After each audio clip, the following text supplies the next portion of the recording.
உன்மடியில் நான் உறங்க கண்ணீரந்தும் தான் மயங்க என்ன தவம் செய்தேனோ என்னவென்று சொல்வேனோ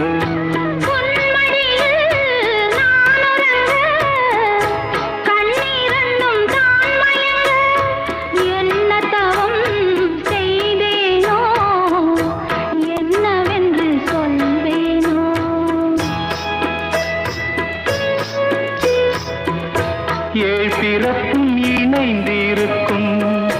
சொந்தம் இந்த சொந்தமம்மா வாழ்விருக்கும் நாள் வரைக்கும் தஞ்சமுந்தன் நெஞ்சமம்மா